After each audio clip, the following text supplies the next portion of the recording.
Kim Chiu. Sa IG post naman ni Kim Chiu ay nakatag kay Paolo Abilino at doon sisimulan na nga ang kwento nila Victor and Juliana. Isang fan na nagsasabing waiting sa pag-amin nyo and real life. Kahit gaano pa katagal yan, nag-aantay kami para sa inyong dalawa. Super kilig. What if na nga sisimulan na rin ang love story ni Kim and Paolo? Andito kami, dito, nag-aantay lang sa kanilang dalawa. Ginagawa na on process na pero pasikrito na nga lang daw ang kanilang story. At syempre, hindi nila pwedeng aaminin in public at wala pang confirmation about Pauline. So, yun po yung mga nagbigay komento dito.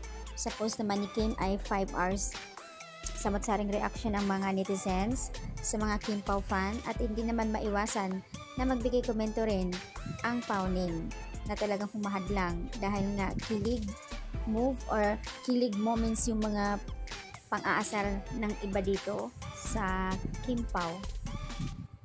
Nag-react naman ibang mga fan ng Pauline dito na sinasabi nila hindi pa nga daw hiwalay ang dalawa. Pampromo or pampakilig vibe lang para i-views ang kanilang series na Linlang. Siguro pag nagiging si Kim and Paolo, maraming masaya. Lalo na kaming mga OFW na pinagpupuyatan sila. Nakaabang kami sa totoong buhay nila. And I've been waiting for this love team. Balik fan, girling ako dahil sa inyo ni Paolo. Una akong ship na nagiging happy din ako sa kanilang dalawa ni Pauline. Kung saan si Paolo ngayon na love team or sino kasama na partner sa series, andoon din ako. Supporting ako all the way kay Paolo kung sino yung magiging partner niya sa series. So ayan po, Juliana, wag po kaming linlangin. Please, nag-aantay po kami sa inyong dalawa ni Paolo.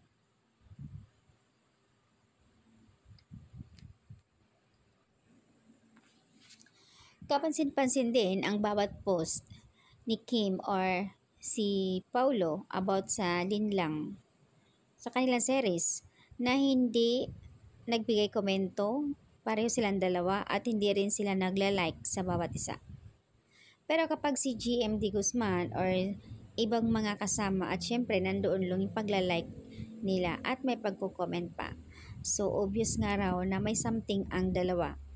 Or else sabi nila ayaw mag-comment, magbigay komento, si Paolo syempre marami ang magre-react. Dahil hindi pa naman dineclare or sinasabi ng karamihan na hiwalay ang dalawa. Still, andoon pa rin na sinasabi nila na may relasyon pa rin si Janine Gutierrez and Paolo Abilino. So, ayan po yung update guys dito sa post ni Kim Chiu at nakatag naman kay Paolo Abilino.